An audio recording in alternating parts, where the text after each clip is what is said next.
తీయగా చల్లగా. లలిత యశస్వి.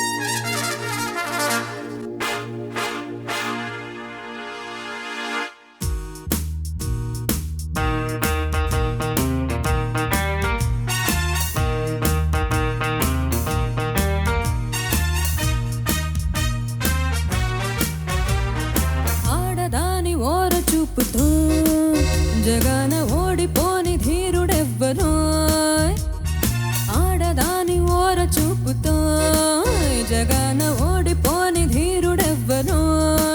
నిజానికి చిగేలని వయారి నిన్ను చూడ కరిగిపోదువో, ఆడదాని ఓర చూపుతో జగన ఓడిపోని ధీరుడెవ్వరో.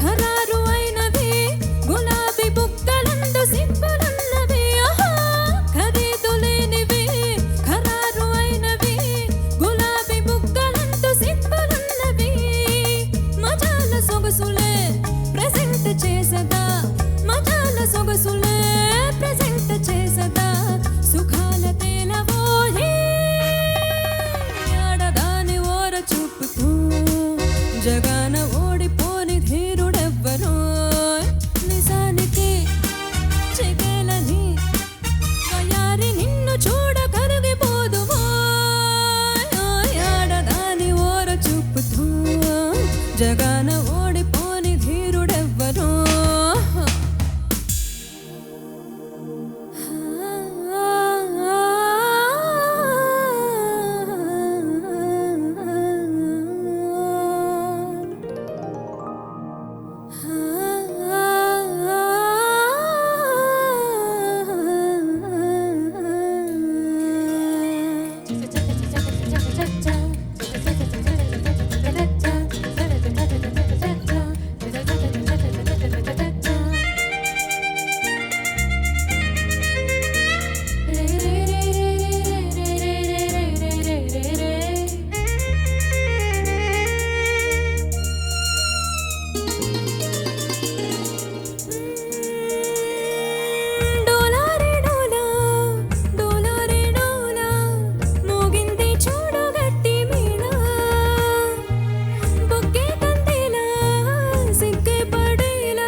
లలిత యశస్వి నమస్తే సార్. అద్భుతం. చాలా వాట్ ఏ బ్లెండ్. రెండు పాటలు చాలా చక్కగా ఒక ఫాక్స్ స్టార్ట్ నుంచి స్టార్ట్ అయ్యి రాజేశ్వరరావు గారి దగ్గర నుంచి హారిస్ జయరాజు గారి వరకు extraordinary travel. Thank you sir.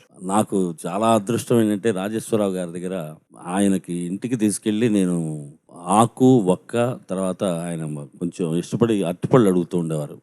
వాళ్ళ సన్స్ అందరూ బిజీ, పెద్దబాబు గారు, పూర్ణ గారు, కోటి గారు అందరూ. నేను ఒక్కడిని ఆయన దగ్గరికి వెళ్ళి కొంచెం కాళ్ళు నొక్కి, ఆయన పాటలు అంటే చాలా ఇష్టం, పాత పాటలు, ఆయన జావళీలన్నీ. సో దాని తర్వాత ఒక్క సినిమా చేశారు ఆయన, తాండ్ర పాపారాయుడు అని. దాంట్లో యేసుదాస్ గారును సుశీలమ్మ గారు పాడుతుంటే దాంట్లో సెకండ్ హీరోకి 2 లైన్లు వస్తాయి చరణాల్లో. మనం నాగూరుతో పాడిద్దామండి అని చెప్పేసి ఆయన చెప్పి చక్కగా ఆ మహానుభావుడి దగ్గర పాడే అవకాశం ఆయన గుర్తు చేసినందుకు చాలా సంతోషమ్మా. అలాగే హారిస్ ఎంతో కష్టపడ్డాడు. వాళ్ళ ఫాదరు చాలా పెద్ద గిటారిస్టు. అంటే ఎక్కడి నుంచి చూడు, వాళ్ళ ఫాదరు శంకర్ గణేష్, వాళ్ళ దానికి ముందు ఎక్కడెక్కడి నుంచో వచ్చి వాళ్ళు ప్లే చేసి మొత్తం హిస్టరీ అంతా కిరణ్ గారికి అందరికీ తెలుసు మనకి. వాళ్ళు అంటే ఎక్కడి నుంచి ఎక్కడికి వెళ్ళినా కూడా సంగీతాన్ని వదలకుండా దాంట్లో ట్రావెల్. మళ్ళీ ఆయన రహమాన్ గారి దగ్గర కీబోర్డ్గా వర్క్ చేసి దాని తర్వాత ఆయన కీబోర్డిస్ట్ అయ్యి ఆయన దగ్గర వర్క్ చేసిన వాళ్ళు కొంతమంది ఇప్పుడు బయటకు వచ్చి, ఇది ఎట్లాగంటే సంగీతం అలాగా అందరికీ ఎంతోమందికి జీవితాన్ని ఇస్తుంది ఆ తల్లి, సరస్వతి తల్లి. ఆ బ్లెండ్ బ్యూటిఫుల్గా తీసుకొచ్చావు, చాలా బాగా పాడావు. Thank you sir. చాలా 2 పాటలు కూడా చాలా బాగా పాడావు. Thank you sir. నాకైతే very happy. Thank you sir. Lalitha నమస్తే సార్. నమస్తే అమ్మ, బాగా పాడావు. ఆడదాని ఓర చూపులు, తర్వాత సొగసు చూడతరమ. ఆడదాని ఓర చూపులు అది ఒక రకమైన పాట, సొగసు చూడతరమ ఇంకొక రకమైన పాట. ఇది కొంచెం మరీ మృదువుగా ఉంటుంది ఈ పాట.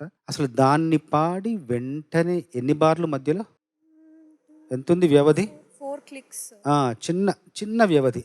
ఎంత ఆ స్వల్ప వ్యవధిలో ధోరణి మారాలి, పద్ధతి మారాలి, స్వభావం మారాలి, ఆలోచనలు మారాలి.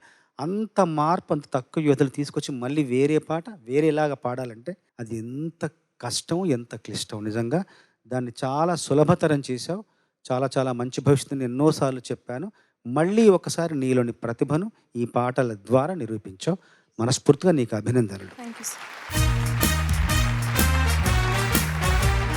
యశస్వి, నమస్తే సార్. చక్కగా ఉందమ్మా నీ performance. Thank you sir. Class అంటే మెలోడీ అని మనం నిర్వచించుకుంటున్న తరుణంలో ఒక్కొక్కసారి సంగీత దర్శకుడిని బట్టి కంటే కూడా దర్శకుడి వల్ల కూడా నీకు ఈజీగా క్లాస్ సాంగ్స్ ఎంపిక చేసుకునే సౌలభ్యం ఉంటుందంటానికి నిదర్శనంగా నీకు చూడు, కె విశ్వనాథ్ గారు, బాపు గారు, బాలచంద్ర గారు, ఇట్లాంటి వాళ్ళు కొంతమంది వాళ్ళు దర్శకత్వం వహించిన సినిమాల్లో అన్ని మెలోడీస్ ఉంటాయి, అంటే క్లాస్ సాంగ్స్ ఉంటాయి తప్ప మాస్ చాలా అరుదుగా ఉంటాయి. ఉండకపోయి ఉండొచ్చు కూడా. ఇప్పుడు ఆ కోవలకే వస్తారు గుణశేఖర్ గారు, సైనికుడు గుణశేఖర్ గారు కదండి. ఆ గుణశేఖర్ గారి ఆల్బమ్స్ అన్నింటిలో కూడా అన్ని పాటలు చాలా మెలోడియస్గా, వైవిధ్యభరితంగా, క్లాస్గా ఉంటాయని నా ఫీలింగు. దానికి తగ్గట్టుగా నువ్వు చక్కటి పాట ఎంపిక చేసుకున్నావు, చక్కగా పాడావు. అలాగే ఆడదాని ఓరచూపులో కూడా అది కూడా చాలా మంచి పాట. అది ఎంత వారాలైనా కాంతదాసులే అని చెప్పి అది రీ రికార్డింగ్లో ఇచ్చారు. అట్లాంటిది ఇది కూడా ఆడదాని ఓరచూపులో అన్న పాట, భావం గర్భితమైన పాట. దాంట్లో చక్కగా బ్లెండ్ చేస్తావు తక్కువ వ్యవధిలో. బాగుందమ్మా, అభినందనలు. Thank you sir.